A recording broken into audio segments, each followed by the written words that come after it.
Olá, sejam todas e todos bem-vindos a mais uma live da Escola do Legislativo da Alesc. Hoje a gente vai trazer um tema muito importante, que é mulheres na política. A gente sabe que o Brasil é um país que tem uma baixa representatividade política das mulheres, e por isso a gente vai trazer três mulheres especialistas no tema, que com certeza vão promover uma live muito de aprendizagens e de novas visões sobre esse campo que a gente ainda precisa estar falando todos os dias. Primeiro, apresentar a Melissa. Melissa, muito obrigada aqui pela sua presença. A Melissa, ela é pedagoga pela UDESC e pós-graduanda em Educação e Tecnologia pela UFSCar, e ela trabalha com o programa Jovem Aprendiz do CIEE aqui de Santa Catarina. A gente também tem como mediadora a Camila. Camila também, muito obrigada pela sua presença. A Camila ela é graduanda em Direito pela Universidade Federal de Santa Catarina, que é a UFSC. Ela estagiou através do programa Antonieta de Barros, ali na Alesc, atuando inclusive na Escola do Legislativo.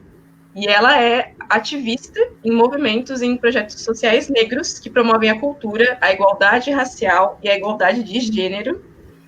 E por último, a nossa outra palestrante, que é a Renata. Oi, Renata, tudo bem?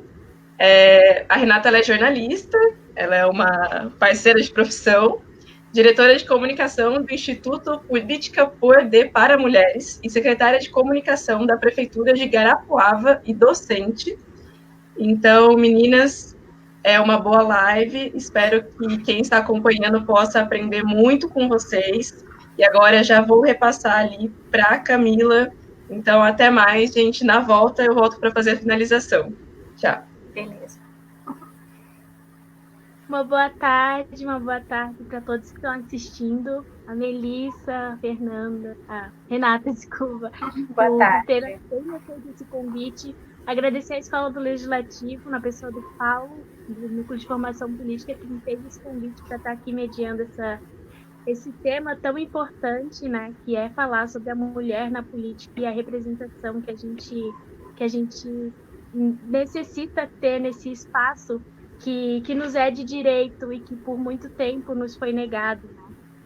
Né? Vou explicar um pouquinho como vai funcionar a dinâmica. Primeiramente, quem vai falar é a Melissa.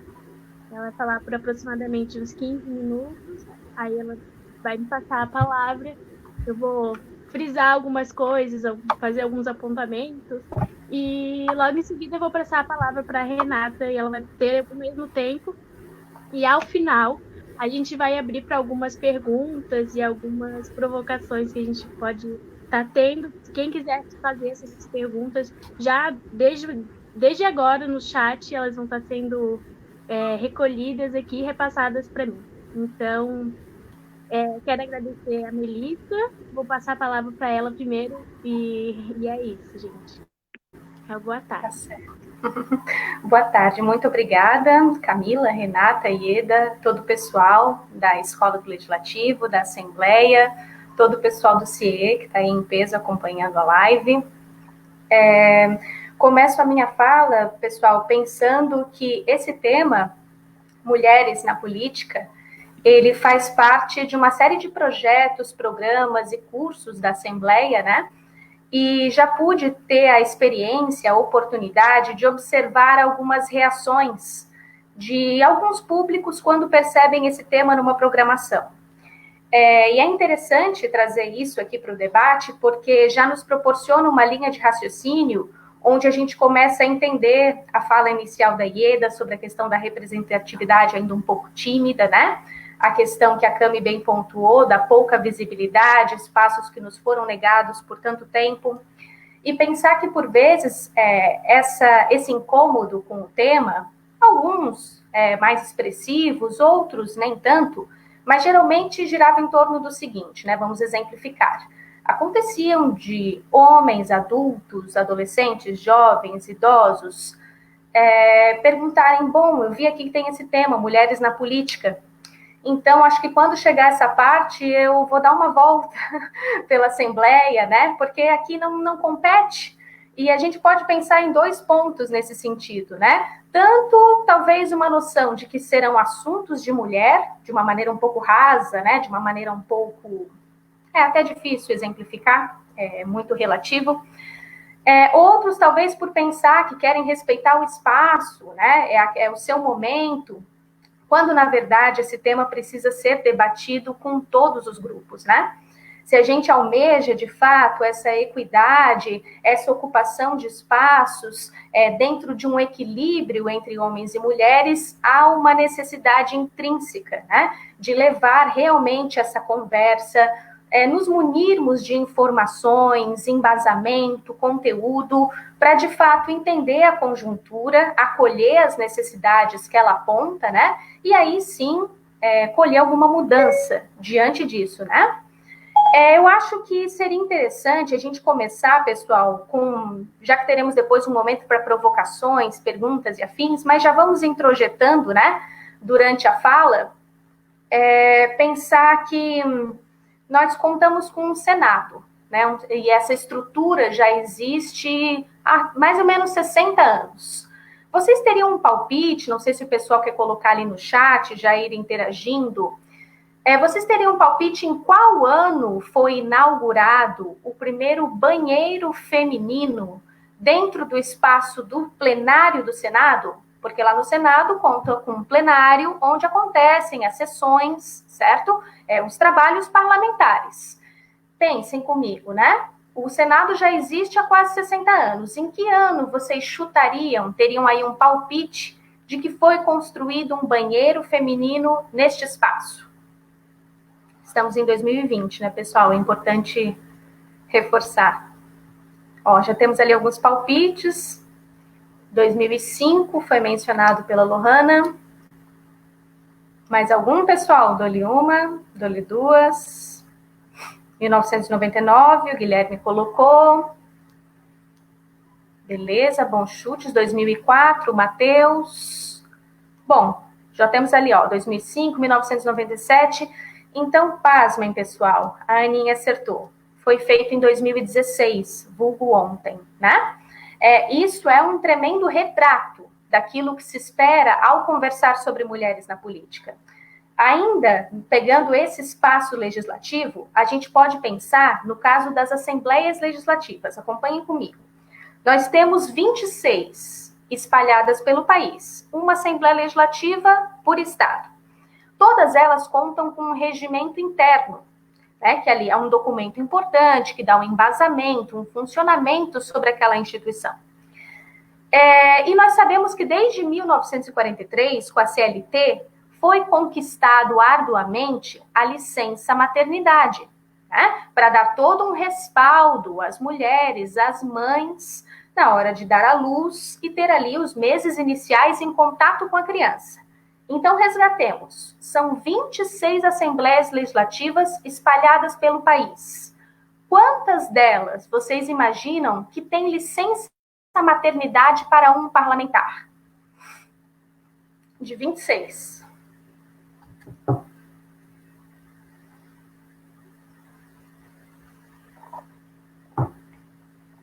Algum palpite, pessoal?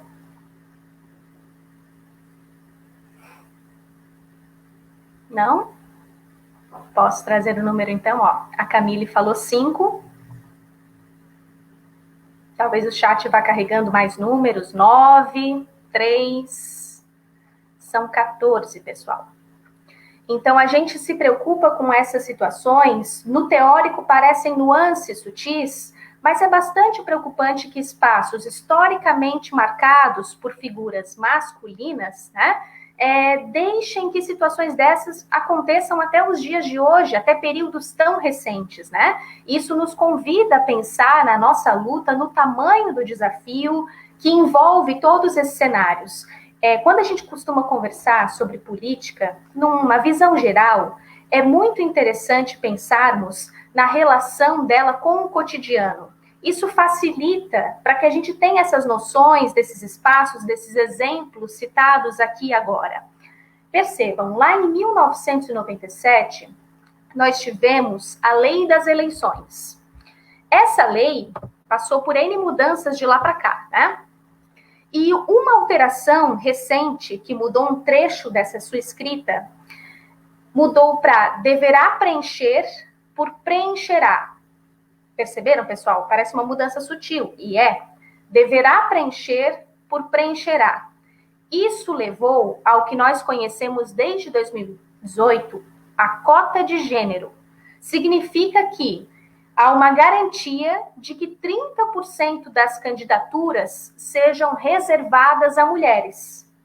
Então, quando eu trago esse número, esse percentual, a gente já vê aí sim um avanço, um crescimento, né? Até porque, nos últimos tempos, a medida mais recente é que com a quebra de coligações, que vocês já devem ter acompanhado isso em propagandas partidárias, as coligações dos partidos, com o término dessa questão, agora os 30% de cota de candidaturas femininas precisam ser preenchidas por cada partido.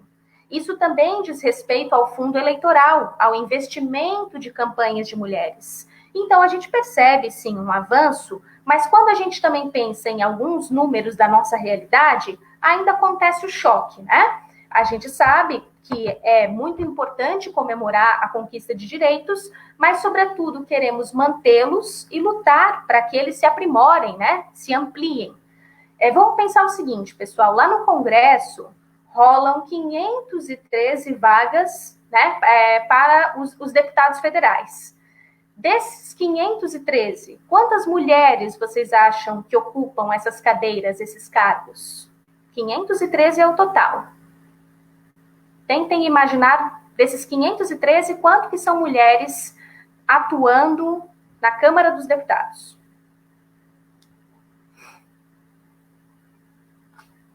Vamos lá, vamos dar um tempinho para o pessoal ir carregando. 5, 58, 43, alguns palpites. Atualmente, pessoal, de 513 vagas na Câmara dos Deputados, nós temos 71 mulheres. Então, percebam, isso aumentou de uma eleição para outra, nós temos aí toda uma bagagem, né, de um reconhecimento, de um espaço que vai ganhando força, de uma rede de apoio protagonizada por mulheres, mas ainda está tímido, ainda é um número irrisório quando percebemos o todo. Quando eu falo de política ter muito a ver com o cotidiano e isso facilitar uma série de linhas de raciocínios, eu penso um pouco num exemplo que eu gostaria de trazer, aproveitando a juventude que também se encontra presente aí na live. Essa semana viralizou um tweet bem impactante e muito potente. Ele é curto e tem uma potência muito forte. A partir dele, se vocês me permitem, eu queria fazer um top 3 entre mulheres na política aí, mas a gente pega esse embalo e pensa na importância de trazer a humanização para um debate sobre mulheres na política, beleza? Deixa eu fazer a leitura do tweet aqui bem rapidinho.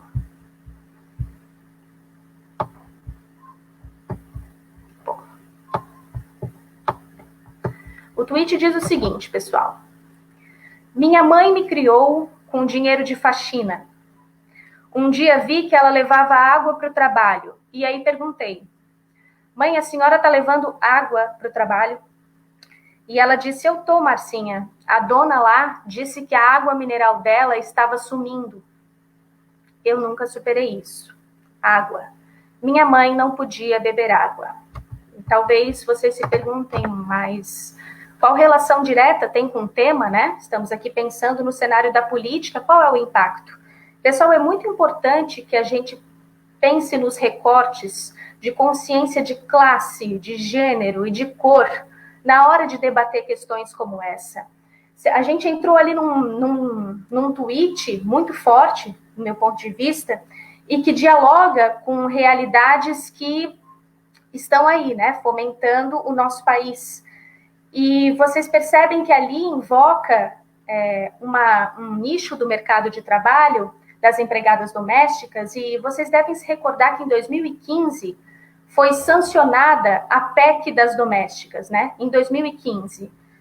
Foi regulamentado pontos muito importantes, como o seguro-desemprego, as empregadas domésticas, o adicional noturno também foi garantido, o banco de horas, uma indenização para qualquer tipo de demissão sem justa causa. Então, isso foi sancionado, regulamentado por uma mulher para outras mulheres. Esse seria um dos exemplos do top 3 que me propus aqui. De maneira muito rápida, também queria trazer para vocês, talvez vocês já tenham ouvido falar, que em São Paulo existe uma vereadora que protocolou um projeto de lei que garante passe livre para vítimas de violência. Ou seja, é uma mulher dialogando com a realidade de outras mulheres, compreendendo o grau, o nível que chega a violência. Afinal, pessoal, não nos esquecemos, nós somos o 5º país que mais mata mulheres no mundo. 13 mulheres são assassinadas por dia pelas mãos do patriarcado, temos mais de 500 mil casos de estupro por ano, e deles 10% são denunciados. Então, são números muito fortes que a gente precisa lidar. Não é com tom, não trago isso para pensarmos de maneira 100% desanimada no cenário. É para que a gente seja sensível a essas pautas, tenhamos consciência desses problemas que são reais, estão para além de estatísticas, estamos falando de pessoas. Então, é necessário, urgente, que a gente se debruce em temas assim, para perceber o tamanho da luta, para perceber o desafio, o quanto é importante nos fortalecermos para ocuparmos espaços de poder, né? Para podermos fazer esse tipo de intervenção, esse tipo de acolhimento. Evoluímos e muito nesses cenários, mas precisamos de medidas como esses exemplos citados até agora. Pensem, passe livre para vítimas de violência doméstica, retirar a taxa temporariamente, a despesa de mulheres que estão precisando de uma autonomia financeira por hora, dentre as muitas outras que pudéssemos citar aqui, mas estão precisando deste apoio em específico. Quem melhor que uma mulher para compreender esse lado? Claro que a gente quer conscientizar todo mundo, mas num primeiro momento a gente precisa desses passos, e esses passos, isso é protocolado por mulheres. Nesse top 3, queria, né, já que nos propusemos a trazer alguns exemplos de atuação de mulheres na política, vocês já ouviram falar sobre o Espaço Coruja? Já viram, de repente, algum comentário na mídia? Espaço Coruja é o termo. Bom, pessoal, para trazer essa informação para vocês. O Espaço Coruja foi um projeto de lei protocolado em 2018. A ideia desse projeto de lei era proporcionar um espaço adequado a crianças para pais, mães e pais que precisassem trabalhar ou estudar das 17 às 23. Ou seja, percebam, traz para a responsabilidade do Estado criar um ambiente que acolha estes filhos, enquanto pais e mães precisam trabalhar ali naquele período das 17 às 23, né? Que não há muitas opções para esse pai, para essa mãe trabalhadora, né? Então, criou-se esse espaço e hoje o espaço já vem funcionando apenas no Rio de Janeiro, porque essa foi uma medida de uma vereadora do Rio de Janeiro. E quem protocolou justamente essa vereadora hoje não está mais conosco, né? Que foi a Marielle Franco, brutalmente assassinada, teve essa iniciativa. Enquanto vive, esse projeto não vigorou, mas depois, meses depois do seu falecimento, esse projeto entrou em vigor.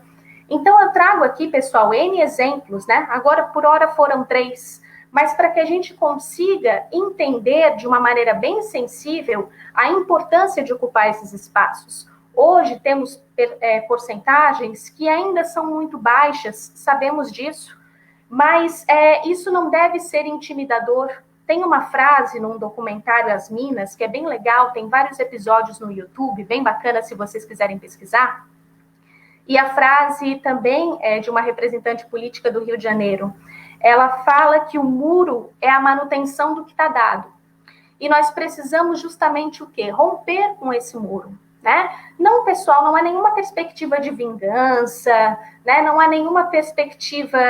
Bom, é só para que entendam que quando queremos ser assertivas, enérgicas, porque a realidade nos exige, a vida nos cobra, que a gente possa realmente exercer esse poder, que possamos ter cargos, representações que tenham reflexo dessas nossas necessidades, sem que isso seja confundido com histeria, com desequilíbrio, com argumentos hormonais, que às vezes o pessoal usa também, para invalidar alguma fala, né? Para talvez configurar como exagero, quando na verdade sabemos quais são os desafios com o assédio, quais são os desafios com a questão do machismo, e não estamos, pessoal, de maneira alguma querendo vingança, somente justiça, única e exclusivamente justiça. A nossa luta por equidade tem muito disso, tá certo? E é por isso que nós trazemos essas nuances, esses pontos, para irmos conversando mesmo, tá? As provocações foram lançadas, meninas, eu passei muito do meu horário ali, já até, agora que eu olhei para o relógio, eu me empolguei, engatei a primeira e fui. Mas eu passo também a palavra para a nossa querida Renata, e vamos conversando, pessoal, por favor, manifestem no chat suas questões, porque é de fato uma pauta muito importante para a gente perceber, não só o cenário que está dado, mas aquilo que a gente pode mudar, né? E que está ao nosso alcance enquanto rede de apoio, enquanto incentivo, para que a gente saiba que não estamos sozinhas de forma alguma, e isso é muito importante.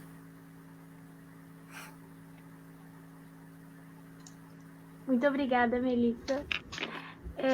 Uma das partes que tu falou sobre a questão dos dados que tu trouxe, tanto dos banheiros nos ambientes políticos, como a licença maternidade, a gente vê o quanto a desigualdade de gênero ela ainda é presente, né?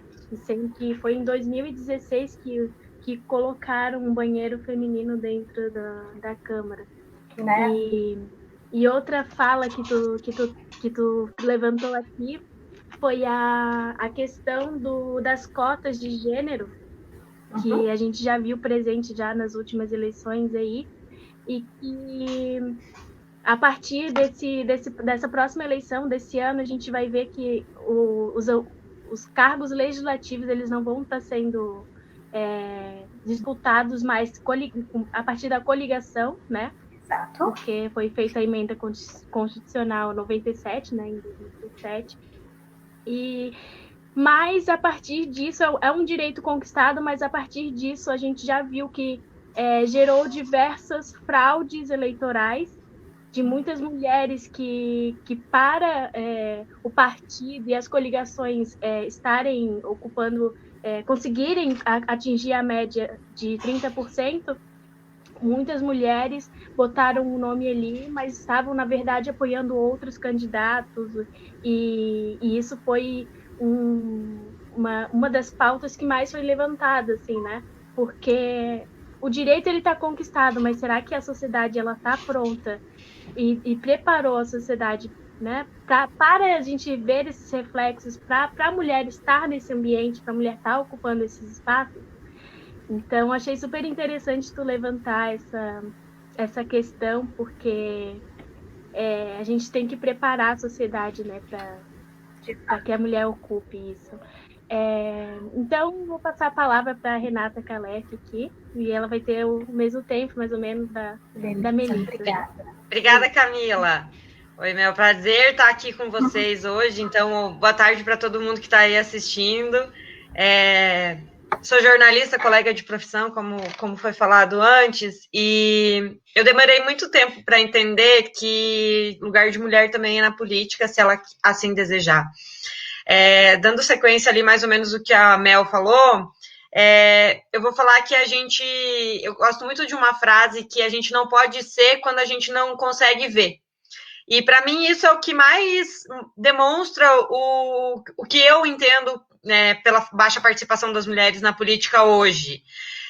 Ao meu ver, a gente só consegue ser mulher na política a partir do momento que a gente vê outras mulheres participando da política. Então, me alegra muito ver um monte de mulheres aqui, um monte de meninas comentando isso aqui, aqui do lado, né? A gente vê do lado, desculpa, tá, gente? Ver esses comentários de ver um monte de menina falando, tentando participar, porque é esse espaço que eu queria ter ocupado quando eu estava lá há 20 anos atrás, quando eu estava no auge da minha infância ali, adolescência, eu queria participar e não sabia como. Lugar de mulher é onde ela quiser, isso mesmo. Só que eu gosto muito de falar isso porque quando a gente para olhar a nossa realidade dentro da política, a gente percebe que a história da mulher dentro da política ela é muito, muito, muito, muito recente. E é por isso que a gente entende a nossa baixa participação. Não é que a gente não quisesse participar, a gente não tinha o direito, né? Quando a gente conquista o direito de participar, no entanto, a gente tem medo. E eu tô falando a gente porque é a gente mesma. A gente fica com medo, um receio de que aquele lugar é difícil. E não só porque não tenha banheiro, porque não tenha licença maternidade, porque é um ambiente totalmente exclusivo masculino, né? E excludente ao gênero feminino. Ele é desenhado pensando em homens, né? Ele não pensa no salto alto que a gente usa de vez em quando a gente quer, e se a gente quiser usar, porque não sei se vocês já tiveram a oportunidade de visitar Brasília e o Congresso e tudo mais, mas é um ambiente onde tudo é longe. E você andar de salto por aquele lugar onde tudo é longe é impossível. Então já é desenhado mais pensando no gênero masculino, né? E não é só isso, né? Questão de roupa e nada. Mas ele é todo pensado. E aí, quando a gente tenta se inserir nesse universo, a gente tem que romper barreiras. Inclusive, quebrar muros e construir banheiros, caso seja preciso. Né? E relembrando a história, só para vocês entenderem, eu estudei em Santa Catarina a minha vida toda, apesar de hoje morar no Paraná, minha família é de Santa Catarina, do interior, e eu gosto de contar essa história. A Santa Catarina é o estado que elegeu a primeira deputada estadual preta, a primeira, gente, motivo de orgulho, meu Deus, que coisa mais maravilhosa. E aí eu paro para falar para vocês, assim, que eu fui conhecer Antonieta de Barros no Paraná, durante o meu mestrado, meu doutorado, mais ou menos. Então, foi muito recente e eu me sinto constrangidíssima. Eu me sentia constrangidíssima por não conhecer ela e por achar um absurdo que eu não conhecesse essa história, mas me privaram de saber que uma mulher preta foi eleita pela primeira vez em Santa Catarina. Uma coisa que me orgulha, que eu olharia para o lado e falasse, olha, era o meu estado que fez isso, não foi nenhum outro. E eu não conhecia a Antonieta. E o que eu não conhecer a Antonieta fez? Fez eu ver que não existiam mulheres na história política de Santa Catarina. Parecia que a gente nunca existiu ali dentro. E a gente existiu, e a gente existe ainda. Só que quando a gente não enxerga, a gente não consegue se imaginar lá naquele mesmo lugar. E aí eu gosto de falar, sempre quando eu vou falar sobre esse assunto, eu gosto de falar que quanto mais a gente pudesse ver mulheres ocupando lugares de posição de tanto eletivo quanto não eletivo, mas posição de poder, mais as meninas que estão lá na escola iam falar assim, eu posso ser aquela mulher. Então, essa questão de representatividade é muito forte para mim. Eu gosto de falar isso da Antonieta porque, para mim, me marca muito. E aí, depois, eu estudando a história de Santa Catarina, porque me machucou eu não conhecer a Antonieta de Barros, eu vou contar para vocês que a gente elegeu a Antonieta de Barros em 1934, que era uma eleição super... acabando de ganhar o direito a voto, né, conquistar o direito a voto. Eu falo ganhar, né, porque eu acho que a gente não conquistou, assim, acho que foi mais uma troca de favores do Getúlio, então eu falo ganhar. Depois a gente teve, em 1966, a Lígia Doutel como a nossa primeira deputada federal, e aí, gente, o que me dói muito, a gente só vai, de 61, minha colinha aqui, a gente vai para 91, a gente espera 30 anos para eleger outra governante mulher, que aí a Angela Min e a Lucy Choinack, que foram eleitas depois para as Assembleias Legislativas catarinenses, né, em âmbito estadual, que machuca, né, a gente fala assim, ai, gente, a gente parou no tempo, a gente estava indo bem, pá, paramos. Então, essa questão de representatividade, para mim, marca, influencia o apagão que a gente teve ao longo da história, e é por isso que hoje a gente tem tanta pouca mulher representando a gente, é porque a gente não aprendeu a votar em mulher. Daí fala assim, mas mulher não vota em mulher. Óbvio, a gente não sabia que a gente podia votar em mulher, porque a gente tinha um pé atrás, porque lugar de mulher até então era cuidando da família, cuidando do marido, cuidando de tudo, e a gente não tinha esse direito de participar da vida política. E aí, quando eu falo isso, eu gosto de citar outro exemplo, e eu gosto de perguntar: quantas mulheres líderes políticas, fazendo política, vocês já viram ao longo da vida de vocês? E eu costumo falar assim que as primeiras líderes que eu via e que eu me encantava eram minhas professoras, todas mulheres, e aquelas mulheres comandando aquela sala cheia, e nossa, e fazendo uma coisa incrível. Aquilo era fazer política. Eu não entendia ainda que era fazer política, mas eu sabia que era. Depois, quando a gente chega na adolescência, que a gente começa aquela ideia de representatividade, de representação discente, né, de grêmio estudantil e de participação, na minha época, na minha escola, gente, eram todas as meninas que lideravam isso, era a mulherada que comandava tudo, e aí de vez em quando a gente falava assim, mas a gente precisa de um menino para compor a chapa. Geralmente ele era o candidato a presidente, porque aí era mais fácil, né? A representação era mais aceitável, né? Votar, o que me doía, mas, enfim, naquele âmbito. Mas eram mulheres mexendo e fazendo aquilo. Quando eu chego na graduação, na faculdade, o centro acadêmico do meu curso era só mulher, e a gente tinha homens no curso, apesar de ser curso de jornalismo, ter mais mulheres, a gente tinha homens, mas era um lugar habitado por mulheres. Então eu via mulheres querendo participar da política o tempo todo. Mas quando a gente olhava para as assembleias legislativas, a gente não via essa representação. Então, não é falta de vontade. Não vem me falar que é falta de vontade, que a mulher não quer participar, porque a gente quer. A gente participa de tudo. E aí, eu falo assim, não, mas tá bom, fora do ambiente escolar, onde você vê? Posto de saúde. É aquela enfermeira-chefe que está comandando toda aquela equipe. Ela é uma política, ela está coordenando uma equipe toda, e ela tem a natural capacidade de coordenar tudo com a maior tranquilidade. Ela é uma líder, ela está fazendo um ato político.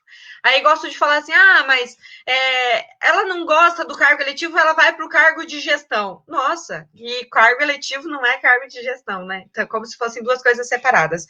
Onde é que está o buraco que a gente gosta de trabalhar, de atuar na vida política, e quando chega para as eleições, a gente não é lembrada, a gente tem que ter cota. Tem que ter cota para preencher vaga, e aí acontece todos aqueles problemas de cota. Eu gosto de seguir na lógica de que falta democracia interna nos partidos, os partidos políticos comandados por homens, eles não conseguem enxergar em nós, mulheres, líderes, ou eles têm medo, às vezes, que ninguém me escute muito alto isso, mas porque a gente tem uma voz muito forte quando a gente trata de políticas que a gente concorda, que a gente tem como naturalidade. Então, a democracia interna dos partidos políticos, ela não observa isso, e eu gosto de dar esse exemplo, mesmo sendo um exemplo judiadinho, assim, eu sempre gostei da vida política, eu sempre fui envolvida, e eu nunca fui convidada por um partido político para eu ser filiada, para eu ser candidata. Por quê? E por que os homens naturalmente são convidados, são instigados a participar? Por que é mais natural para o homem? Por que o partido político não enxerga em nós uma possibilidade? Talvez é uma questão cultural, talvez porque eles não lembrem, talvez porque a gente não é vista, mas se a gente ocupa tantos espaços de representação, onde é que está o erro, né? Então eu gosto de citar isso, que a democracia interna dos partidos, ela machuca, né, quando a gente vai falar de construção política, a gente tem que repensar as estruturas partidárias justamente porque elas impedem a nossa entrada, e por mais que tenha lá o partido X mulher, ele nunca é pensado para estimular a gente a participar dessa vida política, a gente não é estimulada mesmo, é falar assim, você consegue, você pode fazer isso, e isso é possível ser feito, a gente consegue, é muito difícil a gente encontrar esses caminhos. Para além da democracia, eu acho que a gente também é muito subrepresentada em espaços culturais e midiáticos onde mostra essa participação. E eu tô me contendo muito, porque eu acabei de assistir uma live também que falava sobre o uso de gênero em palavras, e aí eu comecei a prestar atenção que realmente isso é muito forte, é uma questão cultural até. Por exemplo, a gente fala assim, a Câmara dos Deputados, né? A Câmara dos Vereadores. E aí, ou seja, as vereadoras, as deputadas, as senadoras, elas acabam excluídas. Por quê? Porque a gente generaliza tudo no masculino, né? Eu acabei de assistir uma live sobre isso, por isso que esse assunto está fresco na memória, quando a gente deveria pensar que aquele espaço é um espaço democrático e quanto mais plural ele seja, quanto mais plural a gente tiver, mais pluralidade ali dentro, melhor vai ser a democracia, porque a democracia tem o seu tripé fincado, né, na pluralidade de ideias e de gêneros e de formatos. E a gente não tem essa pluralidade em nenhum cargo eletivo. Na mídia também a gente é super subvalorizada, né? Quando a gente vê em novelas, por exemplo. Ai, Renan, você tá falando de novela, né? Novela não tem nada a ver com a realidade. Olha, gente, novela é a coisa que o brasileiro mais assiste nesse mundo. E eu duvido, né, a gente achar mais de 10 novelas onde haja representação de mulheres exercendo cargos políticos ou cargos até mesmo de liderança, assim, impactantes, assim, que foram eleitas para aquele cargo. É muito difícil. Geralmente é o presidente do conselho daquela empresa, geralmente é o senador, o deputado, o vereador, nunca é a mulher. É uma crítica cultural, por quê? Porque a gente não se vê. E aí eu gosto muito, eu não vou usar a imagem, mas se vocês digitarem aí no Google, vocês vão ver, representatividade importa sim, e eu gosto muito daquela imagem, que é uma menininha, ela deve ter uns 4 anos no máximo, ela tá vestida de Maju Coutinho, do lado da televisão. E aí eu falo assim, acho que a Mel já viu, né, Mel? E o pai dela escreve assim, representatividade importa, porque a minha filha, ela sabe que ela pode aparecer na televisão se ela quiser, né? Então, representatividade importa pra gente na política justamente por isso, porque se a gente vê mais mulheres lá, a gente entende que a gente pode ser. E aí, quando a gente tá lá no Grêmio Estudantil da escola, o partido político olha, essa menina aí, essa menina pode ser uma boa candidata para o nosso partido, porque, olha, ela dá duro, ela enfrenta, ela gosta daquilo que ela está falando, e aí começa a transformar o ciclo. É por isso que eu faço parte do Instituto, o Instituto Política Poder para Mulheres, e a gente tem na nossa base, assim, né, no nosso anseio que seja implantado no Brasil a cota de gênero, né? A gente concorda em que a gente teria que ter paridade de gênero 50-50.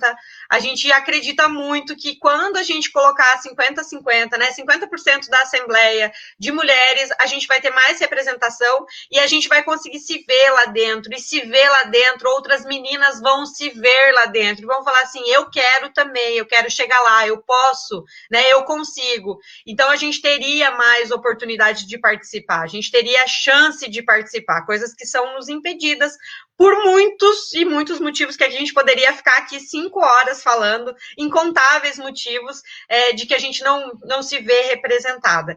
E aí a gente tem essa proposta que seriam por 3 legislaturas, principalmente porque daria o ciclo, né, de uma criança chegar, né, seriam 4, 8, 9, 10, 12 anos, né, seria o tempo da menina de 12 anos ter 24 e já querer disputar uma eleição e falar assim, olha, eu estar na vaga em que ela era ocupada, as pessoas aprenderiam a votar em mulheres, os partidos teriam que ser compostos por mais mulheres e talvez esse ciclo mudaria. Então, a gente tem essa intenção. E como último questionamento, e aí eu vou colocar na cabeça dessas meninas, principalmente que estão assistindo a gente, e que devem ter votado 1 ou 2 vezes, é pensar, poxa, eu dei quantos votos na minha vida, quantos deles foram para mulheres? Em quantas mulheres eu parei para pensar que eu ia votar? E aí eu vou contar para vocês a experiência minha da última eleição, em que eu me deparei no último dia, um dia antes da eleição, caçando literalmente aqui, ó, candidatas a deputada federal para votar, porque eu não achava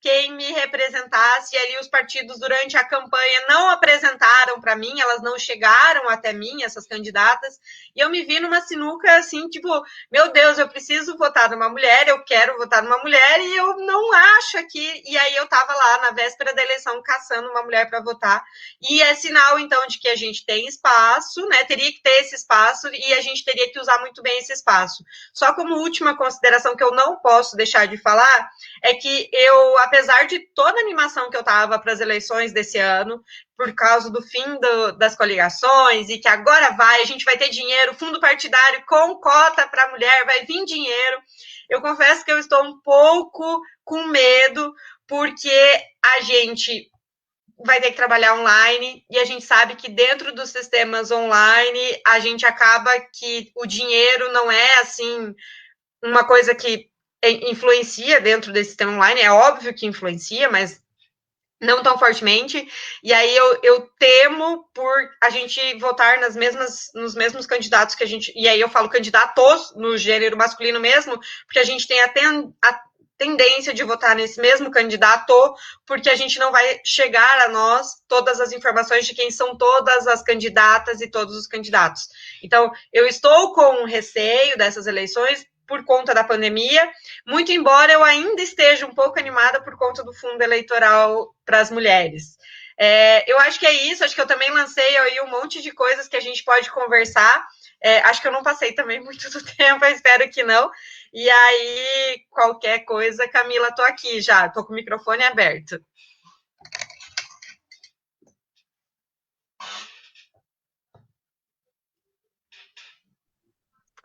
Muito obrigada, Renata. Levantou vários pontos muito importantes. E eu fiquei muito feliz quando tu trouxe a fala sobre Antonieta de Barros, porque é uma mulher que me inspira. Hoje eu posso dizer, sou fruto de um programa que leva o nome dela, um programa Antonieta de Barros. E aí, juntando um pouco com a fala da Melissa, hoje a gente vê que no Congresso são 513 lugares e só 71, né, que falou, que são ocupados por mulheres. E aí eu trago os dados sobre as mulheres negras. Hoje são 513 lugares e apenas 1% são ocupados por mulheres negras. Fico bem assim preocupada porque a representação da mulher ela já é baixa. Então, quando a gente coloca a mulher negra, a gente vê que a ascensão ela ainda é muito mais difícil, né?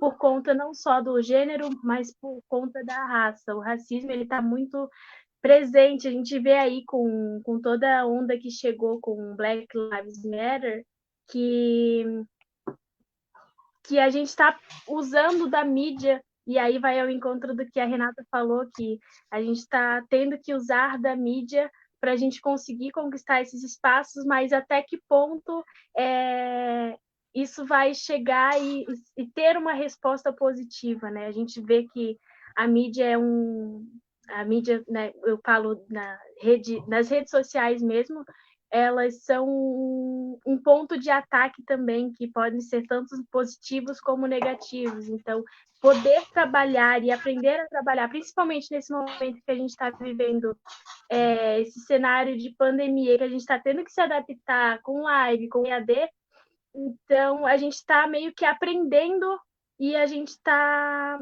ocupando, mas eu acredito, eu como mulher negra, jovem, e de uma geração que está fazendo as coisas acontecerem através da tecnologia, eu acredito que a gente consiga realmente trazer essa transformação a partir da tecnologia, né? Então, quem quiser fazer perguntas, a gente já está abrindo as perguntas, vocês podem estar mandando pelo chat. Eu vou fazer a primeira pergunta aqui que já foi enviada. Aí qualquer uma de vocês pode responder. Uma dúvida: as cotas de gênero são consideradas apenas para as mulheres cis ou as mulheres trans também entram nessa porcentagem? Olha, uma excelente questão. Teria que realmente fazer uma leitura mais detalhada, né, Rê? Não sei se tu tens uma Eu acho que é só cis. Eu acho que é só cis, tá? Eu não tenho certeza absoluta. Depois até posso deixar ali nos comentários, eu converso com as meninas lá do Instituto e elas têm certeza que tem, mas se eu não me engano, é cis. Não, acho que mudou e acho que é autodeclaração de que você é mulher. Peraí, eu vou perguntar para a Júlia aqui no WhatsApp e aí, se ela me responder, eu respondo essa. Perfeito, Rê, obrigada. Cami, você vai indo para uma próxima enquanto a gente busca essa resposta? Pode ser, não, tô vendo aqui. As perguntas ainda estão chegando, peraí. Beleza. Mas isso me fez lembrar da Érica Manguinhos, que foi a primeira mulher trans, mulher trans, a ocupar um espaço, uma cadeira como deputada estadual a partir da eleição de 2016. Então, foi uma vitória assim, muito grande para as mulheres negras e principalmente para as mulheres trans, né? Camila, acabei de receber já a resposta aqui. Mulher trans também entra na cota de gênero. É autodeclaração mesmo. Temos um avanço aí. TSE respondeu em consulta de 2018, feita pela Fátima Bezerra, já falou que entra trans também, então faz a autodeclaração. Perfeito. Que bom saber. A gente vai aprendendo juntas, né? E acompanhando o cenário já nos ajuda no momento assim reunir as informações. Então, gente, a gente vai indo para as considerações finais, então. Beleza. Isso. Se quiser começar com você, Melissa, pode ser? Tá certo, não? Como um desfecho, assim, pessoal, eu agradeço muito por essas trocas, né? A exemplo da pergunta que acabou de surgir, eu realmente não tinha resposta, mas me interesso muito por essa pergunta e sabendo agora da resposta, isso nos alegra enquanto conquista, né?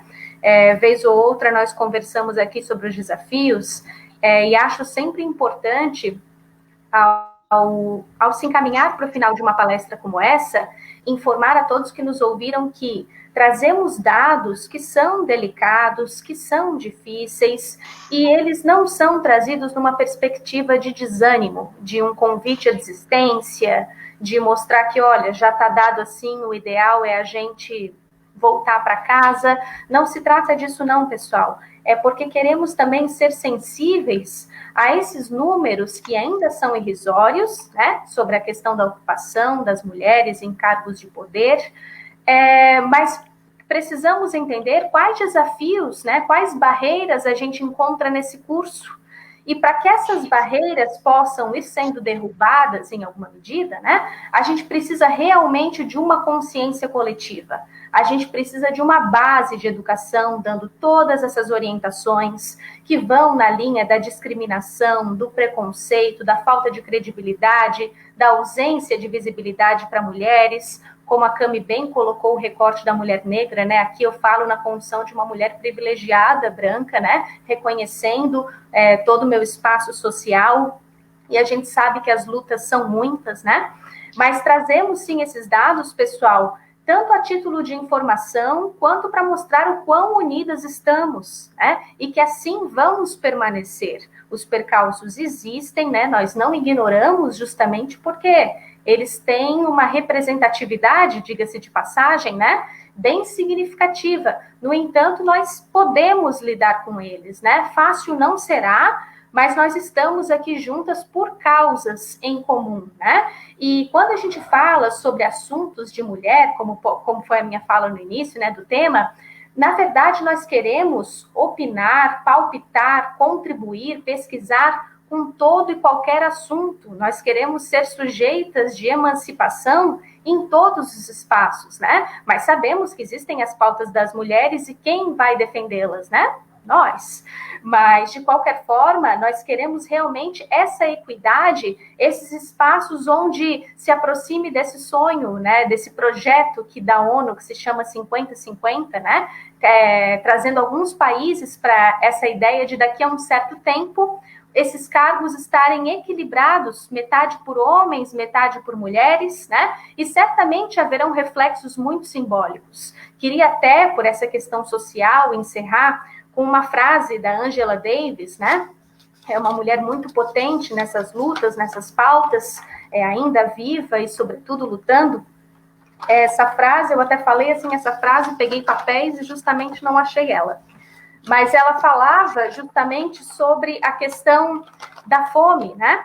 Falava da questão de, bom, se você se considera livre enquanto sujeito político, mas não tem comida, então, que liberdade é essa? Né? A liberdade de morrer de fome? A gente não quer um cenário desse, onde existam discursos midiáticos, somente nos empurrando para realidades das quais ainda estão difíceis, e nós ainda precisamos que o público venha a ceder, a cooperar, a entender, sobretudo, né, as nossas necessidades.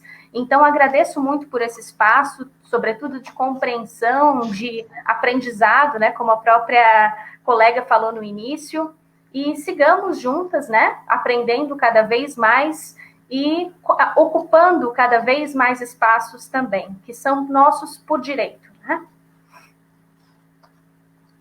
Camila, já vou tomando a sua frente aqui? Obrigada. Não? É que tem uma pergunta ali, ó. A Dalva perguntou, tem percentual de fundo só para candidatas mulheres? Tem sim, Dalva, esse ano é de 30%. O fundo eleitoral 30%, ou seja, é bastante dinheiro. Então, mulheres que querem ser candidatas, vai rolar grana boa, né? Porque 30% desse total tem que ser destinado para mulheres. E eu acredito que os partidos políticos esse ano vão focar em candidaturas de mulheres que realmente tenham bastante chance. E aí uma mulher puxa a outra, né? A gente, o conceito de sororidade nessa hora tem que ser valendo, ó. Tudo bem, você vai investir na minha, mas eu vou puxar fundo outra. E aí a Daniela falou que se elegeu ali em 2003, eu acho que... Não, eu tinha 23 anos. Parabéns, viu? Guerreira, força de se eleger com essa idade. É difícil a gente tomar uma decisão dessa, sendo, né, saindo aí da juventude. E é muito difícil, tá? Mel, acho que tem pergunta para você ali também. Eu vi que a Fran perguntou, né, sobre a questão do coletivo. Em alguns espaços, Fran, de movimento de mulheres e afins, já conheci uma mulherada que atua e toda a minha admiração. Desculpa te passar aí, Camila, que senão eu ia esquecer. Não tem problema, não tem problema. As perguntas começaram a aparecer agora também. Mas pode fazer as suas considerações também, Renata. Fique à vontade.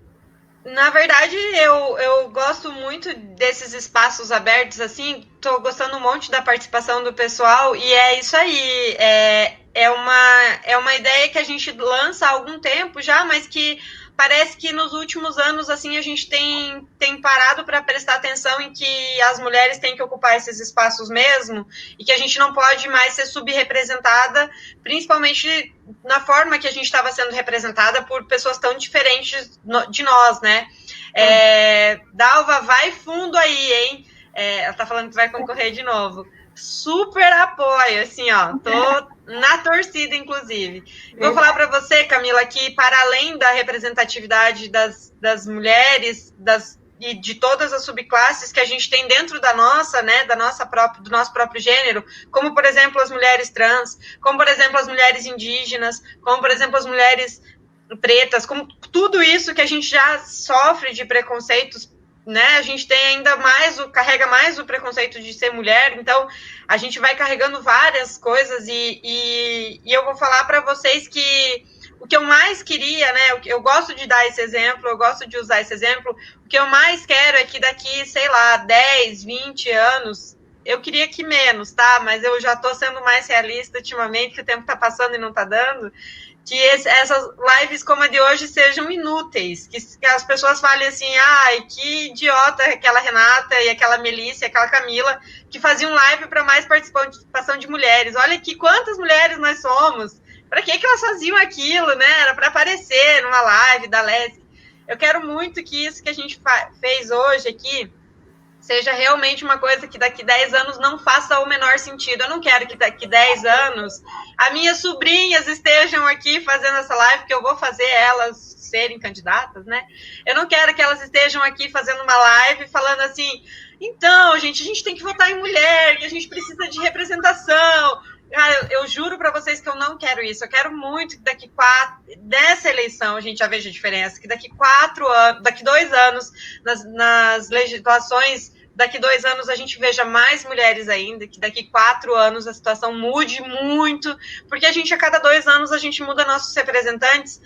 E aí, para todo mundo que está assistindo e para todo mundo que possa influenciar outras decisões, nessas eleições, vote em mulheres, tá? A gente tem um monte de gente boa que vai sair candidata, porque os partidos, a grande maioria deles não fez, mas tem muito partido que fez o dever de casa e conversou com essas líderes e que tem muita mulher boa pronta para assumir o legislativo e o executivo, e esse é o primeiro passo para que na próxima eleição elas sejam as nossas candidatas ao legislativo estadual, ao executivo estadual, e quem sabe a federal, Senado, presidência, a gente tem que começar de algum lugar, e eu acredito muito que o começo é aqui, nas câmaras legislativas municipais, e aí, é dever de casa para todas as meninas e meninos que estão assistindo, né, para todas as mulheres e homens que estão assistindo, é incluir mulheres na sua lista de candidatas a assumir essa cadeira, né, nas próximas eleições, porque eu acredito que se cada um fizer a chance, né, tiver a chance de fazer o que a gente está fazendo, assim, de convencer uma ou duas pessoas que, olha, dá para votar em mulher ela não precisa abandonar a casa, ela não vai abandonar o marido e os filhos, pode votar tranquilo, a gente vai conseguir ter mais representatividade, é isso que realmente importa hoje, eu acho, né, acredito nisso muito. Com certeza, Rê, quando uma mulher avança, todos ganham, né, a gente precisa ter em mente. A gente vai se puxando, né? Com certeza. Uma pergunta, se todas as mulheres poderem participar na política, nosso mundo pode mudar um pouco para melhor? Com certeza, Gabriele. Se a gente tem política democrática... Desculpa, eu dei tchau e eu já voltei, né? Eu falo muito rápido. Vocês já devem ter percebido isso. E eu sou meio metida, é coisa de jornalista mesmo. Eu falei que se os partidos políticos tivessem me aproveitado, hoje eu era uma excelente representante, né? Como eles não me aproveitaram muito, eu sou só metida mesmo. Eu acredito muito que a gente pode dominar o mundo, principalmente... Dominar o mundo, viu, gente? Dominar o mundo. A gente só não dominou o mundo porque a gente não tocou ainda que a gente pode. Não, mas com certeza pode mudar, porque a gente já faz a gestão do lar muito bem, tá? Pensando lá na década de 30, 40, a gente já fazia a gestão do lar muito bem. A gente é expert em gestão de qualquer coisa, né? A maioria das mulheres. E eu costumo falar que, assim, quando as mulheres entraram na engenharia, se começou a pensar em coisas diferentes que a engenharia não tinha, né? Um banco mais confortável, um cinto que muda de lugar, porque a gente é menor. Então, acho que quando a mulher entra na política, se começa a pensar coisas diferentes. Não necessariamente para defender pautas específicas de mulheres, mas para soluções. Por exemplo, a falta de água no Nordeste, sei lá. Se começa a pensar soluções diferentes porque tem cabeças diferentes pensando lá dentro. E aí eu acredito muito que a gente pode transformar o mundo, porque a gente, com uma cabeça pensando, é uma cabeça, mas com mais pessoas pensando junto, a gente acaba mudando o ponto de vista, né? Quem assistiu Dark é mais ou menos aquela frase daquele cara assim, olha, tem uma pessoa numa sala olhando um elefante, ele vai olhar um elefante. 10 pessoas vão olhar o mesmo elefante, mas cada uma dessas 10 pessoas vai ter um ponto de vista do elefante. E é isso que eu acredito. Se a gente colocar 10 pessoas lá dentro, 10 homens, a gente vai ter tendencionado a um ponto de vista. Agora, se a gente colocar 5 homens e 5 mulheres, os pontos de vista vão ser totalmente diferentes. Independente se essas mulheres são de direita, de esquerda, de centro, vão ser 5 pontos de vista um pouco diferentes do que se fossem 10 homens de direita, esquerda e whatever. É isso aí. Perfeito, Rê. É isso, gente. Muito obrigada. Eu estou muito feliz de estar dividindo esse espaço com vocês, de ter aprendido com vocês. A gente está sempre... é como a gente falou até agora, né? A gente está aí para se fortalecer e trabalhar a sororidade, principalmente nessas próximas eleições. E a partir do movimento Black Lives Matter, surgiu também diversos movimentos que estão fomentando a candidatura de pessoas negras e que estão incentivando. Então, pesquisem, porque já tem vários canais que estão falando sobre isso, e votem em mulheres, votem em pessoas negras, mulheres negras também, porque é muito importante que a gente ocupe esses espaços, porque nós somos um número muito alto na sociedade e muito baixo nesses espaços políticos. Eu vou passar a palavra para o Paulo Wilpert, que ele é gestor do Núcleo de Formação Política da Escola do Legislativo. Boa tarde, Paulo. Oi, Paulo. Boa tarde. Oi, Paulo. Oi, meninas. Tudo bom? Tudo bem. Eu estou super feliz, é um prazer vê-las, apesar da distância, né? A Renata é uma distância geográfica e a Camila e a e a Melissa é uma distância não, geograficamente não tão grande, mas devido à pandemia a gente está afastado. Mas eu fiz questão de entrar aqui no final, né, para agradecer a vocês três, né, dizer que eu sou admirador do trabalho das três, da caminhada que vocês têm feito até agora, 3 meninas, e tenho certeza que trarão sempre com essa sabedoria, diria eu, precoce, que certamente ajudarão no futuro político do Brasil, não só das mulheres. Eu tenho certeza que vocês não influenciam as mulheres. Eu costumo dizer, meninas, que eu sou um homem com pautas femininas, e eu fico muito feliz de que a Escola do Legislativo, e até aproveito aqui para agradecer ao presidente da Assembleia, deputado Júlio Garcia, a presidente da Escola do Legislativo, a deputada Marlene Fengler, ao nosso coordenador da Escola do Legislativo, o Johnny Anderson, por me dar essa oportunidade de poder ajudar a promover esse tipo de evento. Enquanto vocês falavam, eu recebi várias mensagens aqui parabenizando a fala de vocês, e isso muito me orgulha, porque mostra que a gente está fazendo as escolhas certas, mostra que a gente está fazendo um trabalho que tem rumo, e mostra que esse tema é um tema que realmente é latente, que as mulheres, principalmente as mulheres, precisam se encorajar. Agora mesmo, eu tive que fazer uma mudança com a minha internet, assim, não tem como não atrelar a violência contra a mulher e a relação dela com a política. Eu vinha ouvindo no rádio do carro que encontraram uma mulher dentro de uma geladeira, uma menina de 30 anos de idade, mais uma vítima de feminicídio, que é um crime bárbaro, né? Normalmente é um crime bárbaro, e então também por esse viés a gente precisa fazer essa luta. Então, meninas, eu queria dizer assim que estou bastante feliz e quero poder contar com essa sabedoria de vocês por muito tempo, né? E falar de cada uma, assim, dizer a Camila, por exemplo, que eu tenho um carinho profundo, né? Sabe que a Camila é a melhor porta-bandeira de Santa Catarina. Ela é tão boa que ela agora é o concurso, ela não quer mais desfilar. Mas para além disso, é uma menina muito dedicada, uma estudiosa, tenho certeza que vai ter um futuro brilhante, quase seguiu a uma candidatura, né? Quase se candidatou ao pleito deste ano, né? Mas quem sabe vai amadurecer um pouco mais, e quem sabe na próxima eleição então a gente possa ter o prazer de ter essa oportunidade, né, da Camila também debutando eleitoralmente falando. A Melissa foi nossa colega também na Escola do Legislativo, é uma menina também brilhante, que vem evoluindo cada vez mais, que tem um trabalho esplêndido com jovens, e aproveito, Melissa, para agradecer a tua audiência, porque os teus alunos, eles participaram aqui no chat, e muito bacana mesmo, e agradecer a eles e à escola a qual você trabalha por essa parceria, né? E a Renata Calef, né, que também é uma menina que eu tive o prazer de conhecer através da professora Ineida Desirê, que nós fizemos uma live com ela na semana passada e falamos de ti, e apesar desse sotaque aí do norte do Paraná, mas ela é catarinense, ela é de São Lourenço do Oeste, o irmão é prefeito de São Lourenço do Oeste, então já tem uma família que tem envolvimento na política, e é muito bacana tê-las conosco.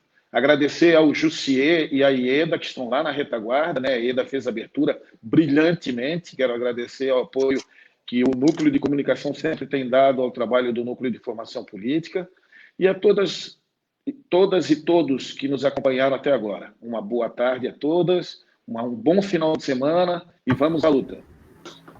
Obrigada, pessoal. Boa tarde. Obrigada.